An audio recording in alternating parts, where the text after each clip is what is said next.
Giants season that the Giants, as I've said to you before, this is a mostly losing franchise. Mhm. And just like I'm sure Lions fans look at the Barry Sanders era and the Megatron era, Calvin Johnson being as great as he was, and those teams they made playoff teams those years with those legends. And again, you look at the Giants and you look at the legend that was Lawrence Taylor. You know, Phil Simms wasn't great. Joe Morris, they won the second Super Bowl with O.J. Anderson winning Super Bowl MVP. Not great teams. You know, the 14-2 86 team is really the one we hang our hat on as a franchise. Since 1964, this team has had 18 winning seasons. That's above 500. Used to be 9-7. Now you would get away with a 9-8. That's a winning season. We don't do it often.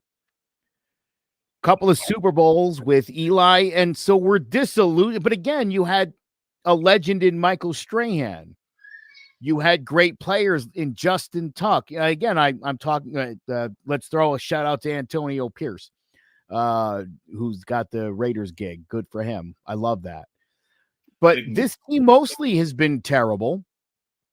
We do things the right way, so we cut kickers who beat their wives and DUIs, and won't sign a guy like Ray Rice or Rutgers, New Jersey guy who's could have potentially resurrected his career, but we don't do that. We take the high road, and that has gotten the Giants essentially nowhere. This was a disappointing season. And obviously the Daniel Jones injury was huge because there were times, Zay, I think you'll agree, where this offense under Tyrod Taylor and for 5 minutes with Tommy DeVito looked competent. The offensive line, when Justin Pugh showed up, right, they kind of got it together a little bit. Andrew Thomas came back, played well. So there were some positives. And there were moments where you're like, man, could you imagine a happy, healthy Saquon with a happy, healthy Daniel Jones? They're going to obviously put some work into this offensive line in the offseason. I think that's abundantly obvious. They have a history of making bad moves when it comes to adding to the offensive line. We talked earlier this season, the Giants have drafted more offensive linemen than anyone else in the NFL. But again, over the past 10 years, and most of those guys have not turned into the 10, 12-year starter that you need some of these guys to develop into. So obviously player personnel is a problem. The best thing that we saw from the Giants this year was the defense, and some of the metrics aren't great, but we've talked about, when you're on the field for 40 minutes a game, you're going to give up some yardage. This defense led the NFL in takeaways. And with those takeaways, the Giants offense scored field goals. Not all of them. A lot of them. A lot of them. A lot of them. This defense is always working to set this offense up, and the offense generally doesn't come through. That's been the bigger problem here. Okay. No, but I'm trying to get to my bigger point on this. I just want to know, is that because the quarterback? I just want to know it's because there's been a lot of talk. Is that, in your opinion, because the quarterback position, solely the quarterback position?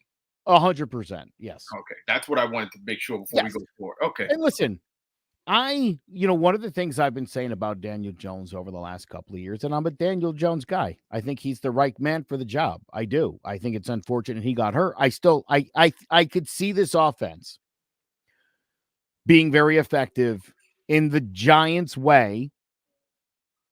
The way that the Giants have gotten to Super Bowls in 2000 and in 1990 and in 86. And that's effectively running the ball, and you have that extra option in Daniel Jones with the feet. So the offense makes sense for Giant Stadium in November, December, January playoff football. He makes sense in a lot of ways. I know the numbers haven't all been there, and I get the source of frustration for people, but it's like, a Giants quarterback's not going to throw for 4,800 yards. Never going to happen. It's not the place to have that kind of offense. It never really has been. No, that was Giants they got to throw the ball down the field more. That's obvious. Yes. And we saw under Tyrod Taylor, and again for a few minutes under Tommy DeVito, that you can do it. You can do it with this team. What happened? Sorry for my eyes, but Zay Flowers just made an amazing play just now. Oh my God, this game is it's so hard to focus. But please, this is. Whew. Wouldn't it be nice if it were the Giants playing? You know what I mean? You know what? I don't think they're that far away. And you know what? You mentioned that in the beginning before you said anything that you thought this season was a complete and utter, disaster. And I think it was actually the complete opposite. Now, coming into the season, me, you, and Sean, we had our podcast and we stated the Giants would have to do better than 8 or 9 wins for this season to be any type of success or have any type of good feeling coming out of it. Yet somehow we don't, and I can still find things the positive that I feel good going forward about. Now, obviously, we know there's been some shakeups within the league and within the team and whatnot, and personnel changes and whatnot. But the biggest thing that stood out to me is the players played for the Giants. They played for Dable at the end. Too many times we've seen with these coaches that we've been bringing in over the last few years is at the end of the year, the players aren't buying in. The locker room is lost. They're just not, with everything that's going on at the moment. Brian Dable, despite everything, despite, the talk of coaches and fighting and frustration and Daniel Jones obviously getting hurt. He loses his player, now his coaching, there's talk that, his coaching job may be on the line and him and Joe Shane could be on the, completely on the hook for giving Daniel Jones this big contract and it's not looking good. And then we all know about the Mark Waintdale and all this other stuff. My biggest thing I took out of that is even with all that noise, Dable still got that team to be competitive at the end of the year. At one point, we felt that team could still be going to the playoffs because he still had the locker room behind him. And that to me that's the traits I like about Dable. I think Dable still has a lot to learn as a coach. There are some situations where I feel like, he could have went for it and it could have swung the game around. And there were times where I'm like, he probably should have punted it. Those are feels that he'll get for the game, challenges, when to make them, when not to make them. He'll start to get those, how to use his timeouts. But again, the biggest thing to me is he has that players want to play for him. Very similar to what the Lions have over there, where everyone wants to play for the coach. The Giants, to me, they have that. I think, there's a lot of frustration going on with the coaching staff, but I think getting the people out of here, the weak people out of here, the people who are holding that team back is going to help the Giants going forward because you can't keep an offensive line coach when your team gives up 79 sacks in a year. It's just absolutely ridiculous. There aren't even that many games. For you to give up 79 sacks in only 18 games is absolutely ridiculous. But 17. 17, excuse me. Yeah. 2 weeks. It's even worse. Exactly. It just made it even worse. And to me, again, Dable can only do so much as a coach. The coaches can do the players have to go out there and do the rest. I will grant you the point that he got this team to continue to play hard. I thought that Eagles win. I'll take it. I don't care if it cost us a pick. I wanted it. Yeah. Again, I mean, if the Giants want to move up to do something, they certainly could do that. So it's not like it's out of the realm because they won a game. Because I think they needed to win that game. Is there a big difference between 5 and 6? Especially when you've been picking like the Giants. Oh, yeah. I mean, listen, again, looking at the history of this rivalry, if we can call it that, with the Eagles, the Giants hadn't won in a long time. And they needed relax. 2021.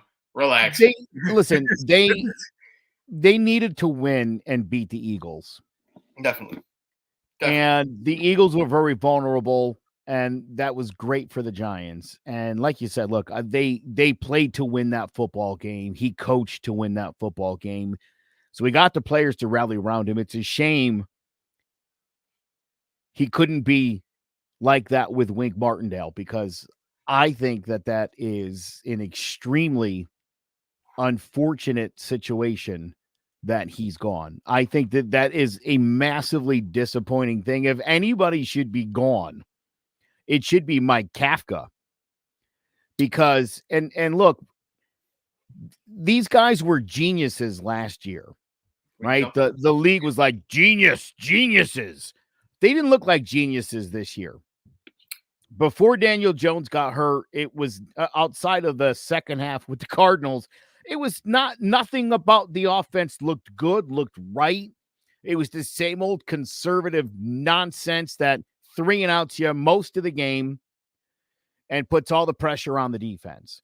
And listen, from the Cowboys game on, that's what the season outside of the second half against the Cardinals was. And certainly there's friction there, but again, when you're asking a defense, a young defense, mind you, at that, to be on the field for more than half of the game, every single game, bend a little, but don't ever break. That's a lot to ask. And then, as I said, they end up leading the league in turnovers. You didn't do enough with it. Well, So it is my who's really to blame in the Giants' failure? I would argue the one guy who I think has very little to do with the Giants' poor record was Wink Martindale. and that's why before I go any further, because that's what I wanted to bring up. We get to the end of the Giants season, and this is what they leave us with. So just a couple of things here, and then we'll open up to questions. Made 2 staff changes this morning. Moved on from Bobby Johnson and from Thomas McGahee. I want to thank those guys for what they've done the last 2 years. This is the hard part of the job. Have a lot of respect for them. Just felt we're going to move in a different direction. Not going to add anything to it. This is a private conversations. But I do respect both of those guys and what they've done the last 2 years, their commitment to the team, their work ethic, but wanted to make a change. We've been well, my expectation is Wink and Kafka will both be back. So those are 2 of the changes we made this morning, but there's still conversations that are going to be had. We've only been here for a short time.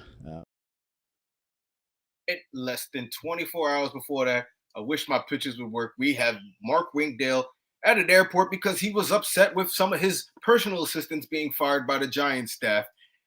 And now here we go again, Joe. 3-4 years in a row, the Giants don't have. They're switching defensive coordinators, whether it's Perryfield, Patrick Graham. It's crazy how a team can continue to find these great defensive coaches over and over. Even when you go back to Spags, we continue to replace these defensive coaches. So I'm not really like in the world like of worry, but I do need to know, Joe, who's going to be the next coach? Defensive? Is it Leslie Frazier? Is it Belichick? Oh my God, are you reading my mind? Belichick needs a job. Could it be? Oh. We thought the Dolphins thing was going to go through, and that fell through fast. And Dolphins end up going back and redating their ex-girlfriend Raheem Morris that they dumped a couple of years ago, which I don't even understand. They had a pretty good honeymoon, in my opinion. And you dumped him for the you brought a guy in, now you dump him to bring it back. I'm glad Belichick didn't end up there because that place doesn't look like they know what they're doing, and I think he can come home. I'd take him home if he doesn't want as much creative control. I would take him home. Yeah, my thought too is you could also make him associate head coach or co-head coach, give him some fancy title, let him coach that defense. Because listen, if there's one thing you could say about the Patriots of the last couple of years, the defense was a lot better than the offense there. That was obviously their biggest problem. Same thing, a defense that was opportunistic, that was pretty effective, and you're giving the offense the ball on the right side of the field, and they're doing nothing with it. Like, it's frustrating. But yeah, listen, I think if it's going to be a waiting game, if you're willing to wait this out, I think Denard Wilson had a second interview for this position. Yeah, I was just I think bring that up. The Ravens cornerback coach, yes. Yeah, I like that guy. And I think are they going to sit and wait? Because I think Bill's going to wait until there's no head coaching jobs available before he would consider defensive coordinator again, unless you were to throw, assistant head coach on there or something to I mean, he's a man of great stature in the sport. That is true, but he's also one of the great defensive coordinators before the head coaching run. Well, he also put out a report basically telling other teams and other defensive coordinators about how bad the Giants franchise was and stay away and do other things like that. So, maybe that added could knock him out of the realm of possibility for us, even though it was a long shot for a coach as established as Bill Belichick to come and be the defensive coordinator for the Giants all over again. I honestly didn't think it would happen. But again, the Giants need to make a change. Rumors that Kafka also may not be coming back. Also, he was unhappy, and like you mentioned before, it was night and day that second half of the Cardinals game of who was calling calls and who wasn't. Our quarterback looked like the guy he looked like for the last 4 years, and then comes in at a half and he looks like an MVP candidate, and you're like, whoa, what's going on here? There's got to be a lot of change in that Giants offense. Offense and defense. I don't know who's going to come in and change these things. I'm just hoping the Giants can continue to keep up with it. The Giants are with Dable, I think in the second year, going into the third year, they were starting to build something culture-wise. I think, like you said, you get the punks out, the guys talking behind his back, the whispers, the this, that. Because again, you got to open room, you got to open meeting, air out your grievances. I felt people, sneaking into reporters and putting out that report about Dable and this, that, but they want to be anonymous. To me, that's soft. And I don't like that. And I do think you need to get out of my organization. I need guys who are going to be upfront, who's going to be real, who's going to be tough, because that's part of the game. You can have a great year like last year, and there were rumors that there was issues going on last year, but because you're winning, all of that other stuff gets blemished. You're not even looking at it. It's thrown away.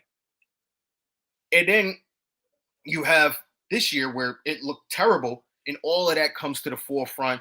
You got Dable lying, we're eating donuts, and he's giving game balls to Winkdale. You can just tell what's going on because it's seeping out of the locker room. And I think the Giants cleaning up that locker room, getting guys they can trust, getting guys who can talk to them, understand, and man up, I think that's going to be big going forward, especially when you look around. The rest of your division isn't going to get worse. Whoever the Redskins are going to bring in, their idea is to make that team better. Whoever they're going to bring in. I don't know what the situation is, offensive, defensive coordinator, whoever, that's going to, because again, we assume that offensive coordinator there was, Jesus Christ, what was his name? Eric Bieniemy. We thought, Eric Bieniemy's here. Their coach is going to get fired, and Eric Bieniemy is going to get moved up because all these years been waiting. We haven't even heard anything yet. So I don't know what's going to happen there. You talk about the Eagles, they just brought in Kellen Moore. Kellen Moore, we've seen what he did with Dak Prescott, and he made him look, again, I think he was there for the MVP. He made him look great. Like his MVP candidate year, Kellen Moore was there, and he was the one making the calls. I thought the Giants dropped the ball by not even interviewing him because I think he's a great offensive coordinator myself. But again, you got to look around the division. The division's going to get better. You have to continue to get better. You're building on something. Year 1 to year 2 to year 3, it's all going to be different. Your record's going to be different. But as long as you can continue to build upon it, a culture, that to me is what the Giants have to continue to do when they're searching. The interesting is this team spends so much time talking about culture, and as I mentioned earlier, and now in the last decade, 3 all-pro kickers have been waived by this team for something they did off the field, because that's the Giants way. But for some reason, they're constantly working to restore the culture. And I think ultimately what we're talking about is immature players. And I think the funny thing there is again, going back to what I said about player personnel, if you're selecting the right people, you're missing the fact that some of these guys are too immature and not going to develop properly in the NFL and be their own worst enemy at times. And so again, I say, I think they got to take a really hard look at the people that they're bringing in, because more often than not picking great. I think it's more so that the Giants, it's not immature guys. And I'll say it because a lot of people don't want to say it. There's a bit of swag. There's a bit of urban culture that the Giants don't want to seep into the locker room. Like if you look at Justin Jefferson and the swag he has in Minnesota, I'm sure the Giants don't want an outspoken receiver who's dancing and like you saw what happened with Odell. You Yeah, they traded him, of course. You gave him money and you traded him because his way of doing things, the way he does things, his jig, his jive, and all that other stuff, it didn't sit well with that front office because you have an old mindset of front office who want a Daniel Jones, Saquon Barkley type guy who's going to be like a straight A student type of clean cut collar. They don't want the guy with the baggy jeans, but that's where the talents are now. Those guys are the talents, and the Giants, if they don't wake up and realize that soon, we're going to have a hard time replenishing talent. You can't always have, the clean cut, bow and tie guys. Yeah, listen, I love Xavier McKinney, but he's mouthy. He's got dreadlocks, and I feel like he's not the future of this team, unfortunately. I love him. I love the way that dude plays. He came out of Bama. That was like a guy I wanted the Giants to get. And I think because he has opinions and he talks to the media, I think that is going to be a real problem going forward. And that's all the guys. And it's funny you say that because I feel the same way. Kayvon Thibodeau, I wish this clip would have worked, but it was obviously too long for StreamYard. I apologize. Kayvon Thibodeau was on 7 p.m. in Brooklyn, podcast with Carmelo Anthony and Deuces Miro, another guy, one of the guys, Deuces and Miro. I know they was on the show. One of the guys on there. They do the podcast together. I can't keep up with all the podcasts. There's too many. How many podcasts are there in the world? Who knows? But Kayvon Thibodeau came out and he thought, he could show Saquon Barkley a little help or a little respect and try to help him out with this contract situation because they're good friends. Yes, he started out his statement with, "I believe in Daniel." And I want to make that clear. His first line was, "I believe in Daniel Jones, but I believe Saquon Barkley should have been paid first." That's the type of stuff that's going to have you playing for another team. Yeah. When you're dealing with the Giants. You cannot go on TV and say these things. I need these young Giants players to understand what needs to be said sometimes needs to be said behind closed doors. You could have easily gone to Joe Shane, Coach Dable, and you could have had that conversation and showed your support for Saquon Barkley in a whole other way. But when you go on TV or a podcast and you show your ass the way you did, now the Giants organization sees you in another light. God forbid, and Kayvon had his best season and probably the best defensive end season for the Giants in a long time since JPP. We haven't had anybody there. JPP. And then you have the nerve to come out and do that. And that to me tells me, like you said, I don't think Kayvon will be here a long time. Yeah, again, the interesting thing is, look, I think one of the knocks on Kayvon Thibodeau coming out of Oregon was he's a kind of a businessman. Yeah. Right? He has his sights set on after his career. People were like, "Oh, Michael Strahan might be a good influence on this guy." Giants defensive end, with thoughts of making it big in the entertainment business. They knew this guy isn't shy. And that, so that's what I'm saying. It's like, if you don't want players like that, yeah. And that's the reason probably Thibodeau dropped to 5th that year was because teams were a little concerned about that. And you drafted him. I like the move. I agree with you. He was fantastic this year. The best defensive end season the Giants have had since JPP was on the field. So been a long time, but they know what they're. So again, if you don't want that kind of guy, stop drafting them. Yeah, no. I mean, it's like I told you before. I think what the Giants were looking for, the perfect defensive end for the Giants, and I hate to say this, is I spelled that over. Is Aiden Hutchinson. Aiden Hutchinson is who the Giants would prefer to have over Kayvon Thibodeau. That's who they would prefer to have. Aiden Hutchinson he's not outspoken. He goes out there and he plays because the Giants, they want those guys who are going to put on their hard hat and just go to work and come home all day. They don't want the guys that are going to talk and continue to make more headlines and press that they don't necessarily need in a season that's, again, not talk worthy. In the season the Giants had, you want to be talked about less than more.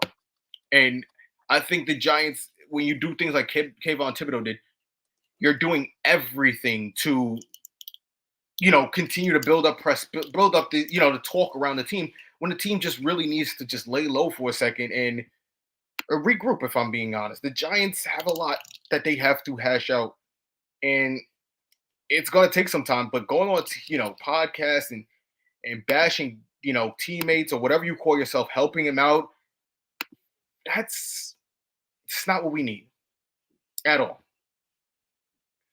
I liked it, tell you the truth. I appreciate him saying that. He's I'm right. sure They should have. They should have. And listen, before the show started, I asked you a question. I asked you how you felt about Saquon Barkley. Yeah. And where you rank him in the echelon of NFL running backs. Mm-hmm. And I said he's definitely top 10. You said top 5. And I said I agree. I mean, I do think he's a top 5 guy. Yes. And I think when you have a top 5 guy at a position, you lock that guy in. And I understand it's a position where the guy gets hurt. They miss some games, but I think we can all agree. And Saquon's out on the field. He's hella good. He's a really good 2-dimensional running back. He's a great threat out of the backfield receiving the ball. He has great speed. He knows how to hit a hole. He's a very good running back. This offense, if this offense is meant to be built around him like the 49ers have with Christian McCaffrey, number one, you need to get a wide receiver 1 stat. That's got to happen. Neighbors. Yeah, and the Giants know what they have to do, so do it. Hey, again, we'll get into more of that draft talk and who the Giants need to bring in the offseason as we get to more of our offseason look forward. And as the coming times, obviously we have the free agent period coming up in March. And then at the end of April, you have your draft. So we'll have a ton of stuff to talk about as the Giants make a ton of signings and whether they, sign a quarterback, a free agency, draft a quarterback, all those questions will come up. But right now, well, not right now, when we get back from our break, we're going to play a little game, Joe. I'm going to give you games. 3 players, and you're going to make 3 blind decisions on these 3 players. I'm not going to tell you which order these players are going to come, but you're going to give us 3 decisions in our version of buy, sell, or trade, or however you want to keep it. Some people call it whatever they want. This is our version. It's going to be bag, tag, or release. Oh, I like it. So you're going to have 3 players, and you're going to give me a decision on these 3 players when we get back from this break. Apps can do a lot of cool things. You could order dinner, gamble on your favorite team, and track your health. You could even get a mortgage. One click and you can be approved. I'm not sure by who or what country they're in. You deserve more from the mortgage industry. At AnyMac Home Mortgage, we believe in the need for live human interaction during a very complex process. The kind of service and guidance which an app simply can't provide. Our customers are more than credit scores and income documents. They're individuals and families who live in and strengthen our communities. Their story is our story, and that story begins in a home. Chris Sawyer is an expert on providing superior customer service and in meeting the mortgage needs of current and future homebuyers. With over 18 years of experience in the industry, Chris is able to help customers migrate through the home buying and home financing process by using his wealth of knowledge as a well-qualified mortgage professional. And best of all, Chris is located in Cromwell, Connecticut, where he has helped hundreds of clients in Connecticut, Massachusetts, and Rhode Island make their dreams of homeownership a reality. Visit chrissawyer.any-mac.com. Email him at csawyer@any-mac.com or give him a call, 860-878-8730. Chris Sawyer, NMLS number 39345, corporate NMLS number 338923. AnyMac Home Mortgage is an equal housing lender. American Neighborhood Mortgage Acceptance Company, LLC. DBA AnyMac Home Mortgage. Lo-Fi Direct. Connecticut First Mortgage Correspondent. License lender. Broker number ML 338923. Massachusetts Mortgage Lender and Mortgage Broker License number MC 338923. Rhode Island License Lender. License number 201128110L. Call for additional details. Oh, and with that, welcome back, people. Make sure, contact AnyMac for all your home needs if you're in the Connecticut area because they get the job done. Joe, I'm sure you can tell us best. You work with them, do you not? Excellent guy. Chris Sawyer is an excellent mortgage guy. We're actually working on a couple of deals right now, me and Chris. So give him a call. Also, he's licensed in Rhode Island and Massachusetts. Look at that. See, even Yeah. more. Now, Joe, like we said before, we mentioned before the break, we're gonna play our game bag, tag, or release. I'm not gonna tell you which order the players are gonna come. They're gonna come, and you're just gonna make a decision on the players blindly. And your decision that you make will affect the rest of the decisions because you can only make one decision. Oh, all right. Unlike the Giants, don't worry. Tags do not hold any weight here. You don't worry about giving a quarterback a $40 million tag. We're just all doing hypotheticals. So, player number 1. Pollard and Barkley as Saquon on cue hits it for a run of 7 That player right there is Saquon Barkley. It's Barkley, and it's a touchdown. Yeah. In desperate need of 6, and Barkley gives it to him behind the blocker Bellinger. So your first guy, bag, tag, or release. I'm gonna bag this guy.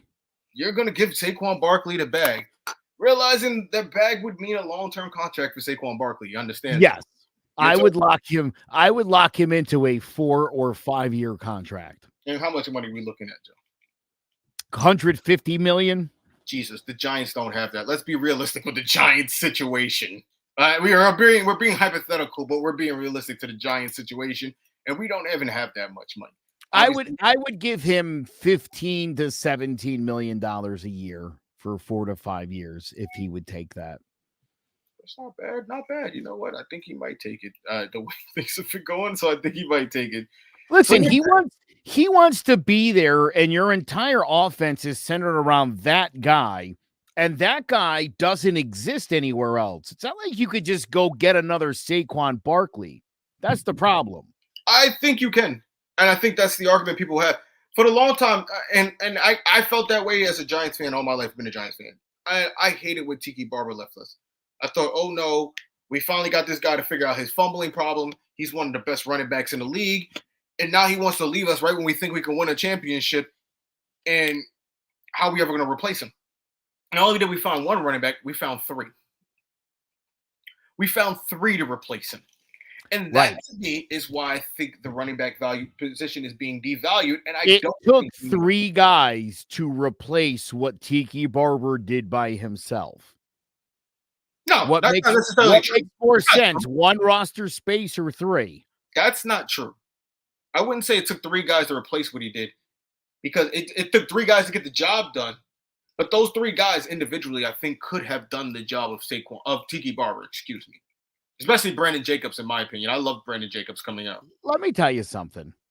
Please. I've been watching the Giants a long time. The first running back I remember was Bobby Carpenter, number 26, white dude. Yeah. And then Joe Morris became the guy with Maurice Carthon running behind him. And after Joe Morris, a little bit of a lull, they drafted Rodney Hampton. Didn't get off to a great start. They signed O.J. Anderson, who won a Super Bowl. Rodney Hampton became the Giants' all-time leading rusher. From Rodney Hampton, Ron Dane, Tyrone Wheatley, anybody? Remember those guys? Jared Bunch? Wasn't bad. Don't do that. They found a series of guys who were very underwhelming at running back, and those were terrible years for the Giants. Okay? And then I'll throw out Tiki Barber, Ahmad Bradshaw. When the Giants have good running backs, the Giants are a good football team. That's sort of how this works. When they had guys who weren't up to snuff, they weren't so good. Look, the year they went to the Super Bowl, Earth, Wind, and Fire. Hey, that's great. But again, it took 3 guys to fill the role that one guy was masterfully doing multiple Pro Bowl appearances. And we just happened to have 3. It didn't take 3. We just were lucky enough to have 3 because right? Because what?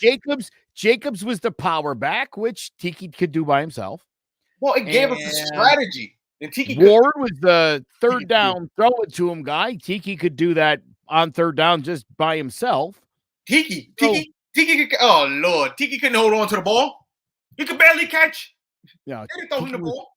Tiki was fantastic. Tiki was Come on. fantastic. Come on. I know, dude. I can't believe you gotta look. It's The fine. Giants didn't need the 3 running backs to replace them. The Giants were lucky enough to have 3 capable running backs who could do 3 different things that helped them out on offense. It gave their offense a different dynamic every time there was a different running back out there. And that's the only situation. The only. Hey, look, Brandon Jacobs is in the game. I wonder if they're going to throw the football. Nope. We have thrown it to him. Another run. We have thrown it to with me. him. He can stand back there and block his shotgun. It made the Giants offense more predictable that you would put situational guys in on first, second, or third down. It's like, I can kind of guess what's coming. But listen, to their credit, they executed. They had a great offensive line then, too. Don't forget how good the offensive line was. It actually wasn't, especially in 2012. 2012 was one of their worst offensive lines they've ever had. 2006 was better.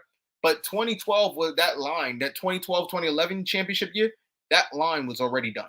They were on the way. That's when we ran into the issues we're running into now because they didn't rebuild when they should have started rebuilding then. And then you would be picking so much. But all right, we can't do this all day. Here's your second player. 8 back in coverage. Stafford looking off the hands of Kupp, and that ends up as an interception. Coming back is Xavier McKinney. That'll run out the clock. McKinney shuts down the drive with his first interception of the season. John Wolford. Maybe we can pop that back up later. Oh, Wolford hit as he throws. That's a bad throw, and it's picked off by McKinney. That's going to be the second. So, Joe, now you've already given your bag to Saquon Barkley. What are you doing with Xavier McKinney? I have no choice here but to tag my man. I just said how much I like this guy. I've loved this guy since he was in Bama. This was the playmaking safety I thought could be a difference maker for the Giants. He's definitely turned into that. He's been a leader on that defense. I think this guy's fantastic. The last time I fell for a Giant safety was Landon Collins, and then bam, he was gone. So I worry, but I'm tagging Xavier McKinney. I think he's a great playmaker back there. Now, my question is with that, and the reason I asked you is that, and I brought up Xavier McKinney on purpose, not only because he's a free agent, but because you have Bain, Daniel Bain or whatever his name is, the kid at the end of the year. He played what's his name? Daniel Belton. Bain. The kid from Minnesota, I think he's from. Yeah, the other safety, played great. Because obviously there's no question on the other side of safety. You got a lock over there, your strong safety. But as free safety, you have a little wiggle room because Daniel Belton has said it. I mean, he started off terrible as a Giants. No one liked him, and now he's starting to come along. He made a couple plays. Even had a couple. I think he had a couple of intros at the end of the year. Was it 1 or 2? One of them. Yeah, he had 2. So this is great. I just want to, for folks at home, look at the greatest podcast. We're trying to watch the game and do this at the same time. So don't question that we can multitask. We clearly can. KC just got stuffed on a 4th and 1. I know, but they're winning. It's 14-7. It's again, you already know who I'm going for. I've told you this already. Who my Super Bowl is. It's almost lining up perfectly. But again, we'll worry about that later. Yeah, that's why I asked you that the Giants have flexibility. And that's why I asked you, are you sure you want to tag? Do you want to release? Do you want to take that money that, would be going to tag him or whatever, allocate it somewhere else? That's why I asked that question. And you've given me your answer. So, I mean, I don't even know if it makes sense to play it at this point, but sure. Taylor keeps it. Tyrod Taylor's got a first down. Picking up right where Daniel Jones left off. Injury over the last few seasons. So high snap pulled down by Taylor. Got away from Smith and got a first down. Aside from a couple of mistakes, the Jets game, he could have probably won. The Bills game, he probably could have won. And then we'd be talking about Tyrod completely different because we probably could have got a wild card out of it. Yeah. I'll ask you, DeVito, is DeVito enough? Do you need more? Is Tyrod a candidate to come back? Because obviously you've picked him for release. Yeah. I just want to know what your future thoughts on Tyrod. I feel good about that too, about that release. I listen, Tyrod Taylor is a very capable backup. And I think in his mind, he thinks he should be a starter. Mhm. And you're right. He should have won a few of those games. He's not good enough to win those. And some of his decision-making and time management skills showed why he's not a franchise quarterback and never has been. If the Giants could get him back on a deal to be the backup, I like that. Again, I feel like Tyrod Taylor and Daniel Jones are similar kind of players. And to me, your backup should be able to step in and run the same kind of offense. You should mirror. Yeah, I remember a couple of years ago, Lamar Jackson's backup was that white kid, pocket passer, and it's like, what are you doing? Well, I mean, you could go back to just the Giants. Yeah, I mean, he wasn't Jake Fromm. They weren't one-to-ones with Daniel Jones. The guys they had behind, I can't even name some of these guys we just picked up in the draft and we don't even play with them anymore. I don't know, Joe. Backup quarterback is such an important position and it gets no attention. And guys like Tommy DeVito, who's like the 80th best quarterback I can think of off the top of my head, is in an NFL game for some weirdo reason. The backup there's so many starting quarterbacks in college that graduate. Where are those guys? They're not good enough. I understand that, but it's like it's a backup, but the backup should be somebody. It can't be a guy like Tommy DeVito. Because look, I'll be honest. I think anybody of halfway decent skill, a guy that could play in college that has at least that kind of ability with the right offense in the right situation, you have a couple of decent games. Mm-mm. And that's the biggest thing. That's the biggest important thing about the NFL. And that's why I tell people, wait before you rush to change. Lamar just completed a pass to himself. Yeah, I saw that. Downfield even. That might be an NFL record, what I just saw there. It got swatted at the line. And he caught it down and then ran a whole bunch with it. What? That would have been bad. Sidetrack. But the Giants did. Before we rush into this, not every quarterback can translate to the NFL. Even if I don't care where you're drafted, you see guys where's Josh Rosen? Josh Rosen was a number 1 overall pick for the Cardinals a couple of years ago. Where the heck is he at? He isn't even playing football because it doesn't always translate. And that's why I tell Giants fans, pump your brakes before you get ready to jump and ship and get a new quarterback, because Caleb Williams looks good in college, but I also see him still making mistakes to college defenses. They would hate Caleb Williams. They would hate him quick. No, especially with the line. They would hate him quick. Look, that's the nature of the quarterback position. And I'll tell you, looking at the history of the Giants, I hate to say this. I mean, outside of Tyrod Taylor, this team has been very partial to the white quarterback. You could have had Haskins. You could have had Haskins. Could have had Haskins. I wanted Haskins. That was the guy who I preferred. Oh, look. And obviously, look, that it outside of R.I.P. my man. Yeah, I mean, unfortunate, but to me, that seemed like the better pick for but whatever. When that happened, I was like, oh, yeah, I get it. The white guy. Well, that's what I go back to. The culture in the locker room. When I tell you about the players who are flashy, who stand out, the dreads, the loud mouth. Just like Jared Mayo in New England. Yeah. I'm telling you right now, I don't know how many games they're going to lose in that first season before someone yells the N-word at them. Gerard Mayo. Yeah, you're right. You're right. Gerard Mayo.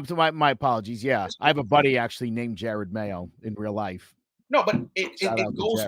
There's a hidden racist culture amongst sports that doesn't like to get talked about, and I think it's hilarious because the majority of the people who put on the money, making your money, are black, and unless you're playing baseball and they're Spanish, which is also a form of black, that some people would say. I'll say this. Look, when they drafted Phil Simms, the fans booed. People were pissed about Eli Manning. I still hear that they would have done better with Phillip Rivers. I hear that from people sometimes, and I don't agree with it. It doesn't matter. That's neither here nor there, Zay. My point is, a Giant starting quarterback, rookie starting quarterback, is going to have some growing pains, and they're rough on the white guys. Now look at Caleb Williams, and it's like you're not going to be very forgiving of that guy. And I agree with you that we're not supposed to talk about it, but that element of racism is always there. Again, I grew up watching Cordell Stewart first at Colorado and thought this guy's going to be great in the NFL. And they were like, slash, he'll be a running back, wide receiver. Maybe he could throw the ball. It's like, are you serious? Look at Lamar. Lamar Jackson's dealing with the same thing. I watched the video that included Stephen A. Smith and one other black commentator, and then a whole bunch of white dudes saying he's going to be a wide receiver. They're going to try him out at quarterback, but it won't be long till he's, a wide receiver for the Ravens. And look where this guy is. Again, it's that element of racism. Is this guy smart enough? That's what it always ends up coming down to. And with the white quarterback from Duke, he's super smart. Mac Jones, real smart guy.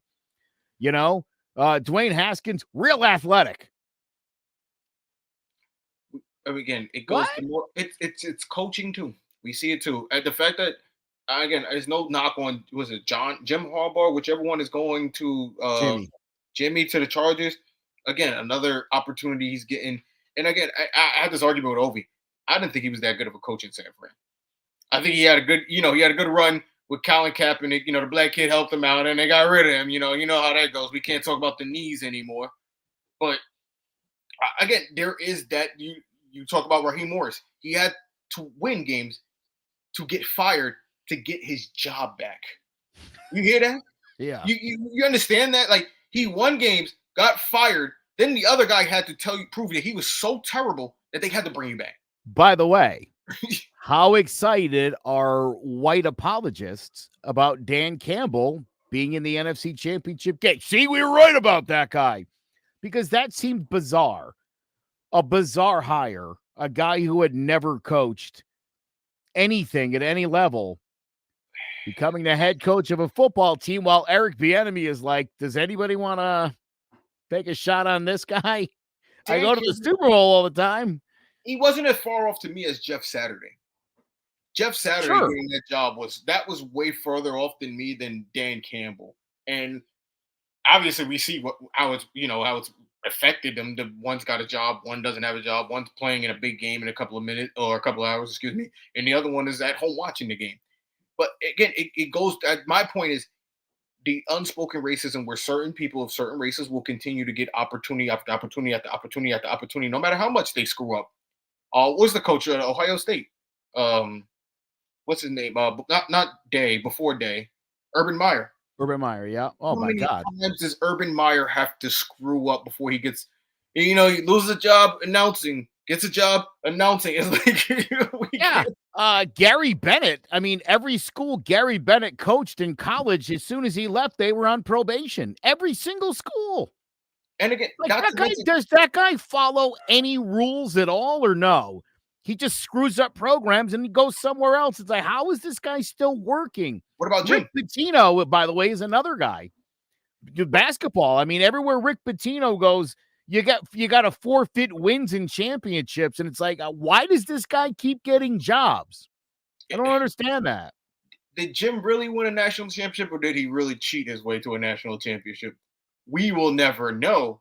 But it just goes to show you, it doesn't matter what happens. Those opportunities will continue to come up. But enough of that, because we can go on all day. Joe, give me your picks. Obviously, we got a game on right now. Got a game on later. Who you got? So, funny story. I saw a meme recently that showed it listed who the halftime show was at this year's Super Bowl. And I forget all the names, but a pretty cool list of famous musicians. And it said for the game between the San Francisco 49ers and the Baltimore Ravens. Now, I'm almost convinced that something weird is going on. And even though Baltimore is trailing here in the first half, I'm going to just go ahead and go with my gut on this one. And I'm going to say Baltimore somehow pulls this thing out. They look terrible so far. It is only 14-7, but they're playing like garbage. Lamar had a turnover, that completed pass to himself. It could have been a pick six. So yikes. But yeah, I'm going to go. I saw a lot of people talking about the idea that maybe San Fran's been in this spot before and as the favorite, and they tend to blow it. Bad punt by KC. Many times. Last year, I don't know. Giants. You want to keep going? We can go up. Listen, there's something to that, but and this team obviously is without Dabo, and so potentially a problem there. But I think San Fran. There's no way San Fran is going to lose at home. I just don't see it. I think the Lions are a fun, feel-good story, but let's be honest. Nobody wants to watch the Lions and the Ravens. Or the Lions and the Chiefs. I know you do. You're a weirdo. How am I a weirdo? Because I watch the game differently than you guys. You're I see weird. The game differently than you guys. That's all. That's all it is. I'm watching the game differently. When I called the Eagles were terrible and you and Sean were just like, what is this idiot talking about? I was right. I don't even know how they made the playoffs, but they showed me everything in the playoffs. A year culminating of crap. That's what they showed me. You know what it is? You gotta trust the former black quarterback. I see it. Like I call it. Maybe there's just something to it. Maybe asking white journalists their opinions instead of former black quarterbacks. Look, could be something to that. I don't know. You go on ESPN all year and they tell you, like you said, San Fran Ravens front runner for Super Bowl. I sat on this show in September and told you the Lions. I looked at you guys in the eyes and told you the Lions. And you go, where did you get that from? They're not that. Because I'm watching this differently. I'm watching the team believe in their coach. I'm watching the team improve and their players that are coming to age. Amaron, Hutchinson, and Jared Goff. The reason why I don't want to get rid of Daniel Jones, the guy who was written off in LA, goes to a Super Bowl and written off after that, which I can't understand. How a guy can take you to a Super Bowl and here he is again. And that's why I would roll in that. And again, the Chiefs, like you said, it's all conspiracy. We know what's going on. The only reason I'm rolling Chiefs is because, I want to see how this all plays out. We know what this is headed for. Super Bowl's going to be a pay-per-view next year or in 2 years. Taylor Swift is going to do the Super Bowl halftime. And it's going to be like a Taylor Swift concert. And little girls are going to get their daddies to pay $60, $80 to see the Super Bowl, not watch the game, but just watch the halftime show for Taylor Swift, and they're going to make a ton of money that night. And this is how, but now she gets to see, the whole process all the way through the series, and now, she'll be interested in doing a free concert.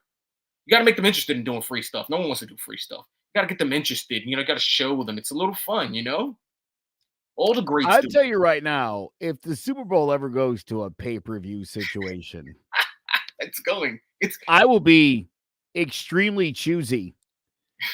Just like I am with my boxing and my MMA, I will watch it when I want to. There's something to see. No, you won't. As a football fan, it is the climax of our season. It is the reason we tuned in for 18 weeks to literally every team. It is the climax. And the best thing about it is it's never going to be two dirt poor teams. They're never going to be bad. It's going to be at least two good teams. It's not like baseball where you could the Texas Rangers to me is still dirt. How you go from 63 wins to 100 to whatever they went to, it was a 93, 95. They still dirt to me. They won. Did you see the ratings for the Super Bowl for the World Series this year? No, they were low. It was terrible. Nobody wanted to watch that garbage. I was working MLB. I know. They were low. Yeah. You want to throw that on a pay-per-view? You're not going to make a lot of money. I can tell you that. But the NFL is a different animal than baseball. And I think, look, testing Peacock with the game they did to cut with Miami and the Chiefs a couple weeks ago, they did testing that with Peacock. And, Peacock's a subscription-based, streaming platform. It was just a test to see how many of you were actually going to go pay for the game and watch the game. They're setting us up mentally to get ready for that. Because funny story, TV I rights- already had Peacock. I've been a paid subscriber to Peacock for years. TV rights don't exist no more. That's why you're like the Giants on CBS. What the hell? Because everybody has these game rights. So what they're gonna do is they're gonna set it up. Like, for example, this year it was on Peacock because NBC got their thing. Fox tonight is getting the late night NFC Championship game to get their thing, and CBS gets the Super Bowl. I'm literally watching this playoff game right now on Paramount Plus. Bro, I'm telling you, it's all coming to a head. Yeah, I'm already paying for all this. I pay for Fox Sports. I pay for ESPN. I pay for Paramount Plus. I had a subscription to Peacock. I was like, oh, about goddamn time I got a game on here. I deserve it. Richer man than I me. got Amazon. I watch all the Thursday night games on Amazon. I get to watch Yankee games on Amazon. I wouldn't be able to watch otherwise. It's working out. We're all going to a streaming based situation. Sorry. I wish there was a streaming service just for the Giants. It actually might be coming. I'll take it. I would be very happy with that. MSG is working on something with, like the Yankees network, and they're working on their own little integrated app that's supposed to be coming out recently. SNY is the only one not on board. You get to a point where these major broadcast production studios start making an app. Who knows what can happen next? In Connecticut, we've always had access to New York channels, Boston channels, Hartford channels. Yeah. So if you're a Red Sox fan, you had your Nesson, Yankee fans. Yes, you had all, you had all that, and now we don't get any of the New York channels. So sometimes when Fox has a game, it's a Patriots game. They play the Patriots in Connecticut, and I no longer have my Fox 5 option out of New York, so I don't get to watch the Giants game. Get YouTube Sunday Ticket. Pay $500 for it. No, not doing that. But listen, I'll spend money on stuff I want to watch. Like, I'm a big MMA fan. Not all the cards to me are worth it. And I'm like, I'll just follow along on Twitter. I agree with you. I won't buy anything till 300. And 300 doesn't even look that good right now. I'm looking at the lineup for 300 and I'm like, yeah. Look, I've got some favorites. Right. And if they're fighting and it's on a pay-per-view, I will buy that because I like those people. Volkanovski's my dude. I've been a big fan of this guy for about 4 years now. Mm-hmm. I'll pay for his fights. No one else is really doing it for me right now. That's next week, right? Yeah. I mean, was it? What do you mean? The Volkanovski? Oh, when is that one? He's fighting. What's his face again? It has to be next week. It is. Yeah, you told me no. I know it's next week. I know I'm not crazy. I just said next week. Yeah, I did say yes. Oh, I thought you said no. Oh, okay. Yeah, that's what I'm saying. That's what I'm saying. Like last week's pay-per-view or 2 weeks was garbage. I didn't pay for that. I'm not buying that. Not interested. Make it listen. Was that Canada? That was the Canadian fights. Nobody. Yeah. The Canadians didn't even show up. Show. So again, it's like I can follow on Twitter and or go on ESPN and get instant analysis of what's happening. I don't need to watch it. I know what it looks like in my head. So could I live without watching the Super Bowl if it was the Lions against the Chiefs? Okay. No, now you could. These are two good teams. Again, I keep telling you, it's not like, again, we're in a situation where you're not going to get two bad teams. You're not going to get a bad game. I understand that. I have zero interest in watching the Lions. I hate the Detroit Lions with a passion. Story, a team that's never won. Why? Can I tell you why? Because I was I have on my wall down here in my studio, which unfortunately you've never been because you don't live in Connecticut. Someday I hope to have you and your family come over to my house. It's not that I don't be in Connecticut. I've never been invited. Barbecues or nothing. Don't tell me coming. I make the drive. I drove to school 2 hours. Brother, listen. You're coming over this summer. We'll go out in the pool. We'll do a little barbecuing outside. But I will show you on my wall from my childhood. I still have it. A Barry Sanders poster. And it was atrocious what that organization did with that guy who walked away from the sport because he couldn't take it anymore. Like gross negligence. And then I told you I did some research on the Giants, and it's like throw out the 4 Super Bowls. We're the Lions. We're garbage football like 80% of the time. But we make the playoffs. And if you throw a legend on our team, we'll go to a championship. That's it. But we make the playoffs, and we don't have a legend right now. Not often. And again, you talk about a Lions team that hasn't been there since the 90s. You can't say take away the championships because part of the championships is what separates us from being the but again, the championships, the 2 championships the Giants won, 86 and 90. 80% of it was because of Lawrence Taylor, the most disruptive defensive force ever to exist. They don't win the Super Bowl without that guy. And I'm lost on your point. That's good drafting. It's not like we traded for him or No. When LT went away, they sucked for a decade. Went back to a Super Bowl, and it was like, this team's franchise, good. Got destroyed in that Super Bowl against the Ravens, and then it would be another 12 years until the Giants made the playoffs again. Can I say this? I think LT ruined it for African American star players. How is that? I think his rabid coke and drunk addiction, it led to stuff that we couldn't see behind doors. But because he was so damn good of a player, the Giants organization just couldn't, you can't release him. You can't get rid of him. And then it probably got to the point at the end of his career and he walked out the door and he was like, hallelujah, we will never do that again. No more. But that's where the talent, that's what I'm telling you, that's where the talent is. Those guys you don't want to deal with. Yeah. And well, it's funny. It's funny you mentioned that because, and I said earlier, the Giants don't make exceptions, but of course they did with Lawrence Taylor.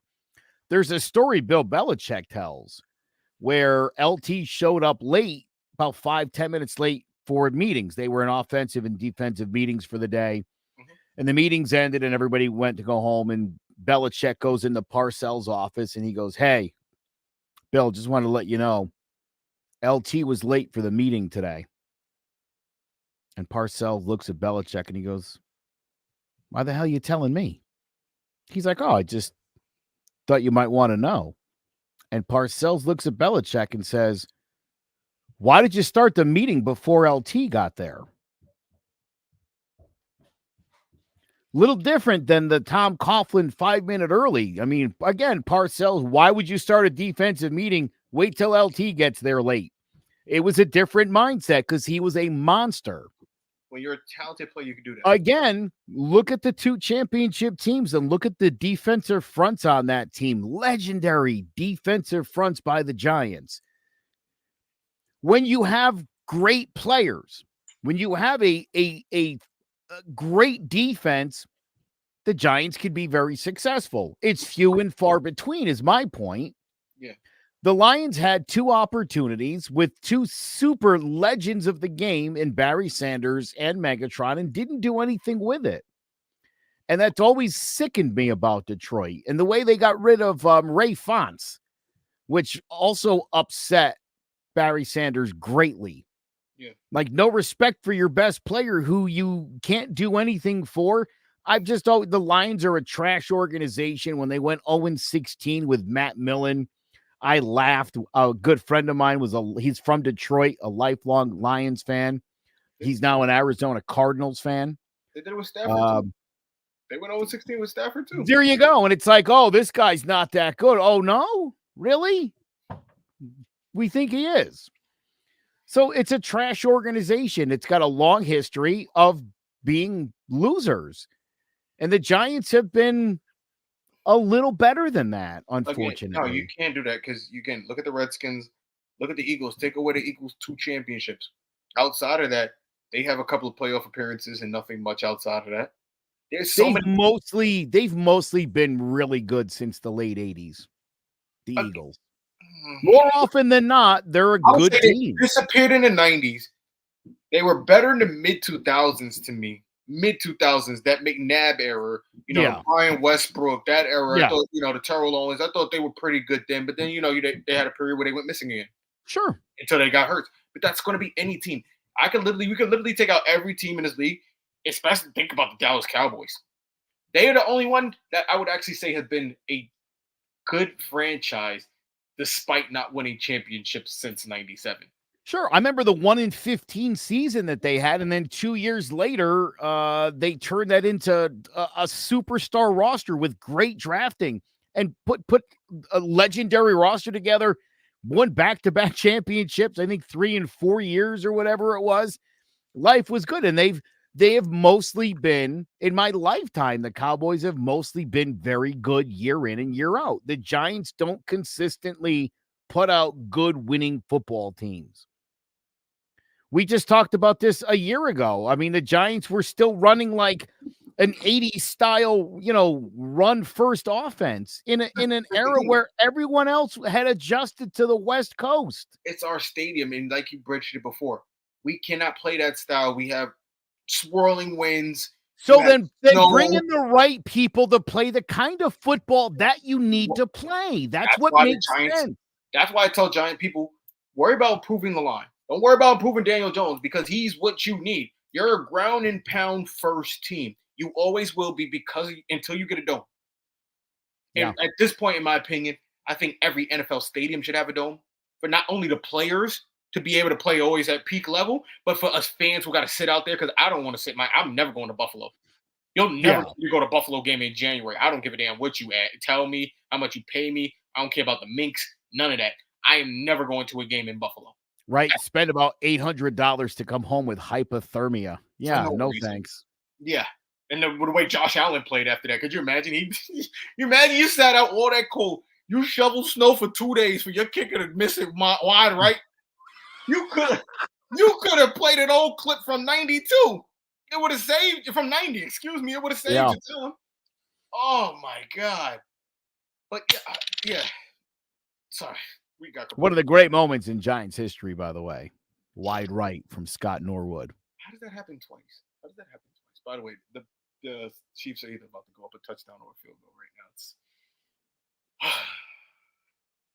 I can't believe how poor the Ravens have looked so far at home. I mean, my God. Odell took them on a boat trip last week. I think I heard something. Is that true? He took them on a boat trip. Oh, God, man. Why? He's got to stop with that. He doesn't learn at all. He's going to. But again, maybe the Giants will get better now. No more Sterling Shepard. We know he's not coming back. The boat trip curse is over. Oh, man. Oh, God. There she is. T Swift, baby. Always. But I think that's going to do it for us, guys. We want to thank you guys for spending time with us. You could be anywhere, watching Taylor Swift continue her journey to the Super Bowl. You could have been in the backyard. You could have been doing anything, but just kicking it with us, and we thank you. He's Joe Aguirre. I'm King Zay. We'll be back with more off-season reports sporadically. Obviously, there's not much to talk about right now, but when there is, we'll be here to talk about it, and we'll be here to talk about it with you guys. So until then, peace.